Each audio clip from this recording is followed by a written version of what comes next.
કેટરિંગના કામકાજ બાબતે યુવક અને મહિલા વચ્ચે નંબરની આપ-લે થઈ હતી। લઘુમતી કોમના યુવાને ખોટી ઓળખ આપીને મહિલા પર દુષ્કર્મ આચર્યું। સમગ્ર મામલે માંજલપુર પોલીસે ગુનો દાખલ કર્યો, જેને લઈને આરોપીની ધરપકડ કરી રિમાન્ડ પૂરા થતાં તેને જેલના હવાલે કરવામાં આવ્યો હતો। અજમેરની વિવિધ હોટલોમાં લઈ જઈને દુષ્કર્મ ગુજાર્યું। મહિલાને 3 વખત સગર્ભા બનાવી। શહેરમાં રહેતી 34 વર્ષીય મહિલાને લઘુમતી કોમના યુવાને ખોટી ઓળખ આપીને તેની સાથે વારંવાર દુષ્કર્મ ગુજારતા મહિલા 3 વખત ગર્ભવતી થઈ હતી। તેમ છતાં પણ સંબંધ ચાલુ રાખવા માટે જાનથી મારી નાખવાની ધમકી આપતા મહિલાએ લઘુમતી કોમના યુવાન વિરુદ્ધ દુષ્કર્મની ફરિયાદ નોંધાવતા પોલીસે વધુ કાર્યવાહી હાથ ધરી છે। શહેરના દક્ષિણ વિસ્તારમાં રહેતી અને કેટરિંગના વ્યવસાય સાથે સંકળાયેલી 34 વર્ષીય મહિલા ફેબ્રુઆરી 2023માં વાઘોડિયા ખાતે કેટરિંગના કામ અર્થે ગઈ હતી। ત્યારે તેની બહેનપણી થકી પ્રતિક પટેલ સાથે સંપર્ક થયો હતો। ત્યારે પ્રતિકે જણાવેલ કે અમારે કેટરિંગ તથા ઇવેન્ટનું કામકાજ હોય તો તમને બોલાવીશ કહીને મહિલાનો મોબાઈલ નંબર લીધો હતો। ત્યારબાદ બંને વચ્ચે પ્રેમ સંબંધ બંધાયો હતો। મુલાકાત થયાના 15 દિવસ બાદ જ પ્રતિક પટેલ મહિલાના ઘરે ગયો હતો અને ત્યાં તેને લગ્નની લાલચ આપી મહિલા સાથે દુષ્કર્મ આચર્યું હતું। ત્યારબાદ આ પ્રતિક પટેલ મહિલાને વારંવાર અજમેર દર્શન કરવા લઈ જઈને ત્યાંથી વિવિધ લોજ તથા હોટલમાં રોકાઈ દુષ્કર્મ આચર્યું હતું। અજમેરથી વડોદરા આવતી વખતે બસમાં મહિલાએ પ્રતિક પટેલનું ચૂંટણી કાર્ડ જોતા તેનો ફોટો પાડી લીધો હતો। એક અઠવાડિયા બાદ પ્રતિક મહિલાને મળવા આવ્યો ત્યારે મહિલાએ તેને પોતાનું સાચું નામ જણાવવા કહેતા તેને પોતાનું નામ ઇકબાલ રસુલભાઈ પરમાર, રહેઠાણ ખેરડા, ગામ કરજણ હોવાનું જણાવ્યું।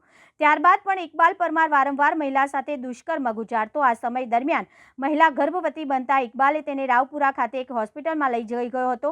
તેને મહિલાના નામ તેના પત્ની તરીકે નોંધાવ્યું હતું।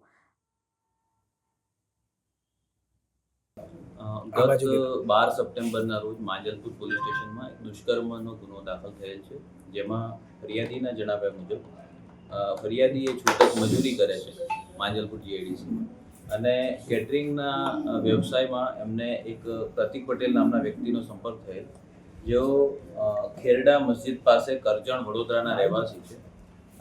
આ પ્રતિક પટેલ સાથે એમને એમના એક કોમન ફ્રેન્ડ મારફતે પરિચય થતા પહેલા ટેલિફોનિક સંપર્ક થયેલ અને ત્યારબાદ પ્રેમ સંબંધ થતા આ પ્રતિક પટેલ નાઓએ ફરિયાદીને લગ્ન કરવાની લાલચ આપેલ અને અવારનવાર શરીર સંબંધ રાખેલ, જેમાં ગુજરાતની બહાર અજમેરમાં પણ એકવાર શરીર સંબંધ રાખ્યા હોવાની હકીકત ફરિયાદીએ જણાવેલ।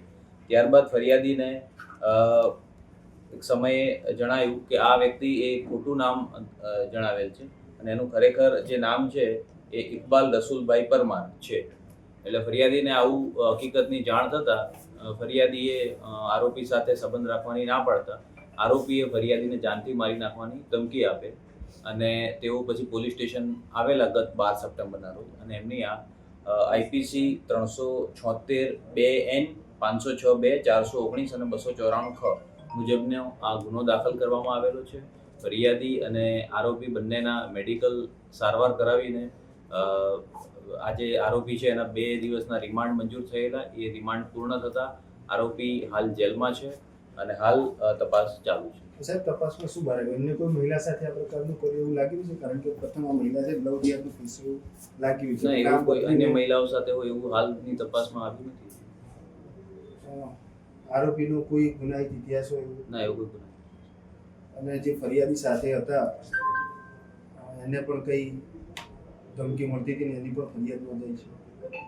ના, એવું કોઈ ફરિયાદી સાથે હોય એવું કોઈ નથી। ફરિયાદીને જેને સપોર્ટ કર્યો છે એને ધમકી આપવામાં આવી છે એવી વાત મુજબ જાણવા તો એ